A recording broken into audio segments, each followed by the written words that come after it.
There's a category of orders called Presidential Emergency Action Documents. No one voted for them, they appear in no law you've read, and they have sat in classified government files since 1952, pre-drafted and ready to be signed the moment a president decides the emergency has arrived. You have never seen one. Neither has your congressman. Neither has any federal judge. Presidential Emergency Action Documents, PEADs, are not laws and not executive orders in the normal sense. They are a stockpile of pre-written legal instruments, drafted by executive branch lawyers, sealed inside classified annexes, and held in reserve for a declared national emergency. Each one is designed to do something specific. Suspend a statute, override an agency, invoke a power the executive branch claims it already holds, quietly, legally, instantly. They require no congressional approval to draft. No court has ever read one in full. The public record of their existence is almost entirely the result of a single Freedom of Information Act lawsuit and one sustained investigative journalism effort, not disclosure.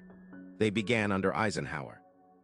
In the early 1950s, with nuclear war treated as a genuine planning scenario, the federal government built continuity of government infrastructure, protocols, fallback sites, and pre-authorized legal instruments that would let the executive branch function if Congress and the courts were destroyed or simply unreachable.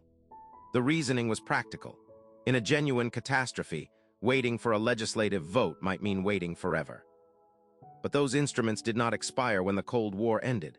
They were not reviewed when the Soviet Union collapsed. They were revised and updated through every subsequent administration: Clinton, Bush, Obama, Trump, Biden, each one inheriting the stockpile, each one adding to it through the same classified process that created it. No statute required that revision to be public. No statute required Congress to see the updated versions. The legal authority to draft them rested on presidential prerogative claims that no court has ever been asked to limit. Who controls them now? The National Security Council and the Justice Department's Office of Legal Counsel do the drafting. The president holds the signing authority. That is the entire chain. No Senate committee has oversight. No inspector general has reviewed the full catalog. Members of Congress on intelligence committees, members with the highest civilian clearances available, have confirmed they cannot access the documents themselves. They know PEADs exist because researchers pushed until someone finally had to say the name out loud. The count of active documents is classified. The classification level of most of them is itself classified. Here is what they can do. Based on what has been confirmed through declassified Cold War planning documents and congressional testimony, PEADs are designed to authorize actions that would otherwise require an act of Congress.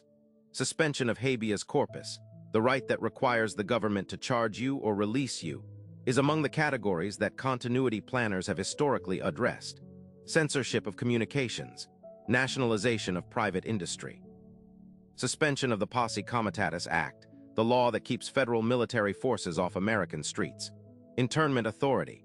These are not hypothetical framings. The Cold War precursor documents that gave rise to the PEAD framework explicitly contemplated each of these tools. Now understand what that means in practice.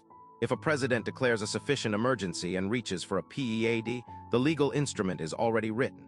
It does not need to be drafted under pressure. It does not require congressional review before use. It does not need a court's advance blessing. And the emergency declaration itself can be made unilaterally under the National Emergencies Act of 1976, a law that was supposed to constrain emergency powers, but instead codified and extended them. An ordinary person subject to a PEAD would have no way to challenge a document they cannot read, activated by a declaration that required no prior judicial review. Remember, no one voted for this, and here is the structural lock that keeps it in place. PEADs cannot be repealed because they were never passed. They are executive instruments, justified by executive authority, classified by executive decision, revised by executive lawyers. Congress cannot repeal what is not a statute. Courts cannot review what they are never shown. Every incoming administration receives the same classified briefing its predecessors received. Here is what exists. Here is what it authorizes. Here is why it is legal. The only mechanism capable of dismantling the stockpile is a president who chose to dismantle it. No president has. The incentive runs the other direction. And here's the part that should actually worry you: it's completely legal.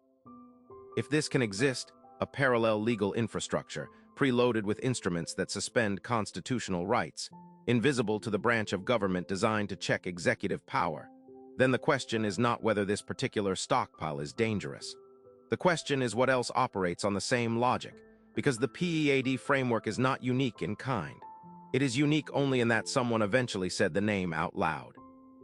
Across the federal government, there are classified legal opinions, sealed annexes to public regulations, and internal agency doctrines that function identically. They apply to you. They were never passed by anyone you elected, and you cannot read them. The PEAD is the visible corner of something much larger. So ask yourself this. If the legal instruments designed to suspend your rights in an emergency have been pre-written and quietly updated in secret for over 70 years, what does it mean that no emergency has ever quite been large enough to use them? Or has one?